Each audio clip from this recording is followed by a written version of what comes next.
கண்ணால போட்டு தாக்கி ஒரு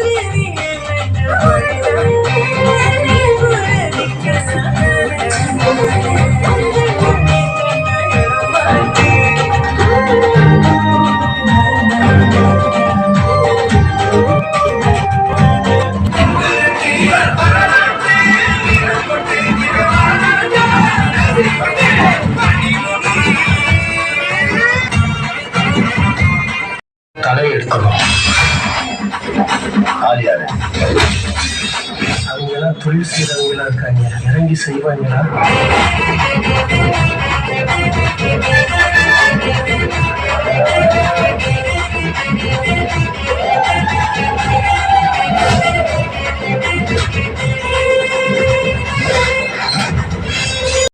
போடுறதுக்கு ட்ரை பண்ணாத, நேரில் இறங்கி போங்க.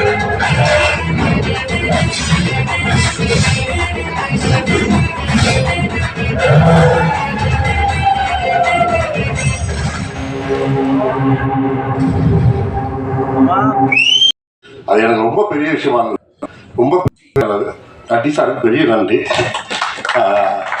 அப்புறம் பார்த்தீங்க அப்படின்னா நம்ம சரவணன் சார், ஜெயன் சார், மூர்த்தி சார், மாஸ்டர், இமான் சார் சொல்லவே தேவையில்லை. சாங் நீங்கள் கேட்டீங்க, அவ்வளோ பாண்டிமுனி அவ்வளோ வைப்பாக இருந்துச்சு.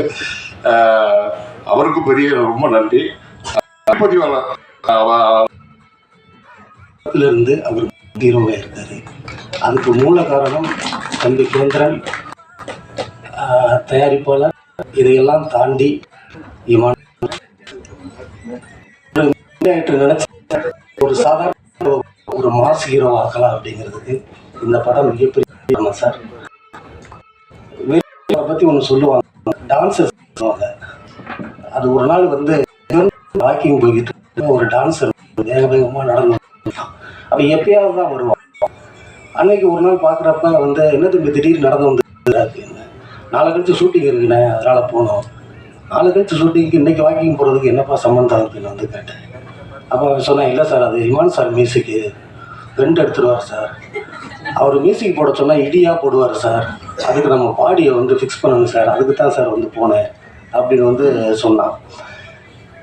அந்தளவுக்கு நம்ம 2 பேரும் சேர்ந்து ஒர்க் பண்ணுறதுக்கு எவ்வளோ ட்ரை பண்ணோம், அது நடக்காமல் போச்சு. பட் ஃபியூச்சரில் நடக்கும்.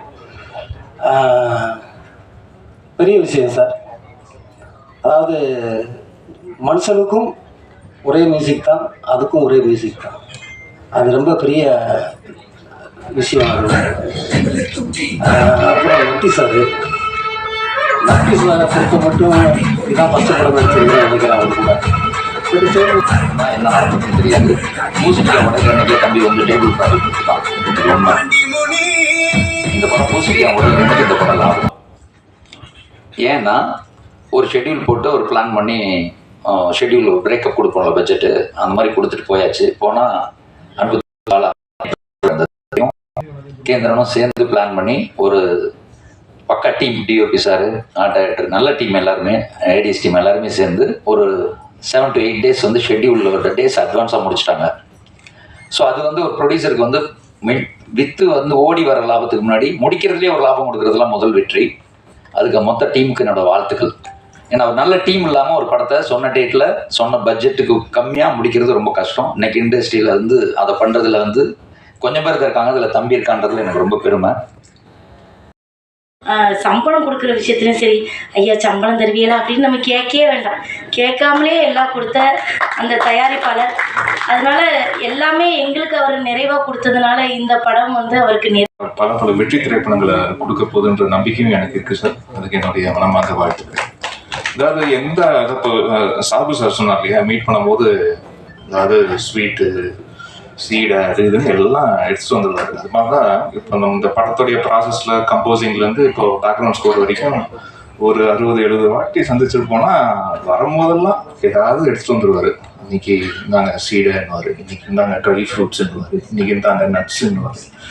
அது வந்து ஒரு அன்பு தொல்லை. அப்படி ஒரு ப்ரொடியூசர் அவரை வந்து எனக்கு என்னன்னா, இது இவ்வளோ வாங்கி கொடுக்குறாரு, இது ஏதாவது படத்தில் செலவு பண்ணால் கொஞ்சம் இன்னும் நல்லா இருக்குமே அப்படின்லாம் கூட யோசிக்க தோணும். பட் படத்துக்கு தேவையானதையும் ரொம்ப அழகாக எந்தவித கஞ்சத்தனமும் பார்க்காமல் அந்த படத்துக்கு நியாயமா என்ன செய்யணுமோ அது ரொம்ப அழகா செய்து கொடுத்துருக்கு. அதுவும் கேந்திரன் சாருக்கு ஒரு மிகப்பெரிய அசெட் அப்படின்னு சொல்லணும்னா அது ராஜசேகர் சார். ஒரு இணை பிரியா ஒரு தோழர்கள் அப்படியா பார்க்கும்போது ரொம்ப சந்தோஷமா இருக்கு. ஏன்னா ஒரு படம் ஆரம்பிக்கும் போது எல்லாம் ஃப்ரெண்ட்ஸா இருப்பாங்க, போக போக முடிக்கும் இல்லையா.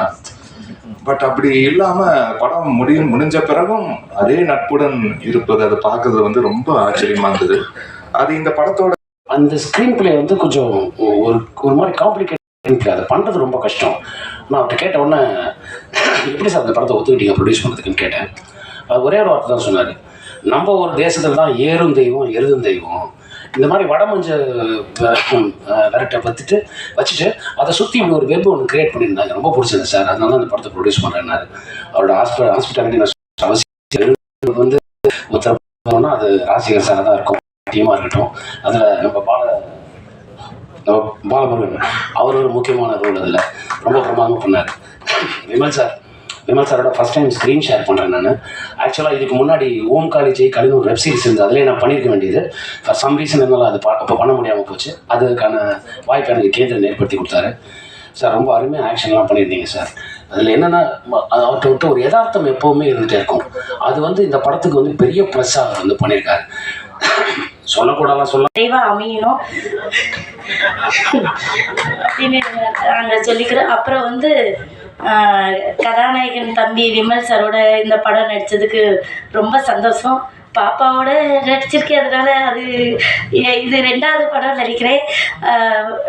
அப்புறம் வந்து கேமராமேன் தம்பியை வந்து நான் கண்டிப்பாக சொல்லியே ஆகணும். அதாவது சட்னி சாம்பார் அப்படின்னு ஒரு படத்தில் வந்து இனி கருப்பழகியே அவ்வளோ அழகாக காமிச்சிருந்தார். திடீர்னு நானே பார்த்தேன், இது நம்மளா இல்லை வேறு யாருக்கும் 2 போட்டு நடிக்க வச்சுருக்காங்க, அவ்வளோ அழகாக ஏரியை வந்து காமிச்சிருந்தாரு. சொல்ல வராது. இந்த கதை ஃபைனல் ஆன உடனே ஏன்னா என் முதலாளியை பற்றி நாங்கள் 2 பேரும் ஃபஸ்ட்டு பேசிக்குவோம். நான் கடைசியாக சொல்கிறேன். முதல்ல இந்த கதை ரெடியான உடனே இமான் சார் தான் இந்த கதைக்கு இமான் சார் அப்படின்னு சொல்லிட்டு இமான் சார் போய் சந்தித்து அவர் என்னைக்கு ஓகேன்னு சொன்னாரோ அன்றைக்கி இந்த படம் எனக்கு தெரியும் ஹிட்டு அப்படின்னு. அடுத்ததாக தேங்க்ஸ் சார், நன்றி சார். அடுத்து விமல் சார், இந்த படம் அவர் வந்து அடுத்ததாக நான் அவரை சந்தித்து பேசினேன், கதை கேட்டார். ரொம்ப அதாவது ஒரு ஹீரோ அப்படின்னு தான் ஃபஸ்ட் மீட் பண்ணேன்.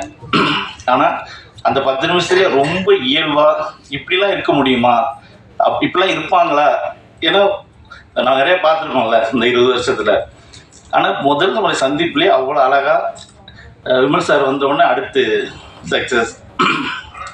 அடுத்ததாக நட்டி சார், சார்கிட்ட வந்து கதை சொன்னேன், கதை அவ்வளோ இன்ட்ரெஸ்டாக கேட்டார். அவர் கேட்டு முடிச்சுட்டு அவர் ரொம்ப ஸ்பீடாக பேசுவார், அது அழகாக இருக்கும். அவரோட ஸ்டைல் எல்லாமே நம்ம சூப்பர் ஸ்டார் மாதிரியே ஞாபகப்படுத்தும். டக்குன்னு இதை நான் சொன்னது அப்படியே எடுத்துருவீங்களா அப்படின்னு, சத்தியமாக அப்படியே எடுப்பேன் சார், ஓகே பண்ணுறோம் அப்படின்னு. அது எனக்கு ரொம்ப பிடிச்சிருந்துச்சு. அடுத்து அண்ணன் இமான் அவர்களுக்கும் எனக்கு வணக்கம். அண்ணன் இமான் அண்ணனோட அது 3வது படமும் 4வது படமாக பண்ணுறேங்க. எல்லா படமுமே சாங்ஸ் ரொம்ப அருமையாக பண்ணியிருந்தாங்க. எல்லா படமும் ஹிட்டு படம் வேறு. அந்த வரிசையில் இந்த வடம் படத்துக்கு ஏன்னா முந்தானதான் படம் பார்த்தேன், ரொம்ப அருமையாக இருந்தது. நட்டியானே சொன்ன மாதிரி இந்த படத்துக்கு ரொம்ப உயிர் கொடுத்துருக்காரு, அதுதான் சொல்லலாம். அதேமாதிரி சாங்கும் ரொம்ப ரொம்ப அருமையாக போட்டிருக்காங்க. இந்த பாண்டிமணி சாங் வந்து இப்போ வந்து இந்த மதுரை சைடு இப்போ மஞ்சுவரத்தில் நடக்கிற எல்லா இடத்துலையும் இந்த பாட்டு தான் போடுறாங்க. வடமாடு மஞ்சுவரத்தில் வந்து எனக்கு கூட ஃபோன் பண்ணாங்க, நேற்று பாட்டு சூப்பர்னுட்டு எனக்கு வீடியோலாம் அனுப்பிச்சி விட்டு அந்த பசங்கள்லாம் அந்த சாங் கேட்டாலே நல்லா வைப்பு நல்லா உற்சாகமாகறாங்க. அந்தளவுக்கு இந்த படத்தில் வந்து அருமையான சாங் போட்டு கொடுத்துருக்கீங்க, சூப்பர்.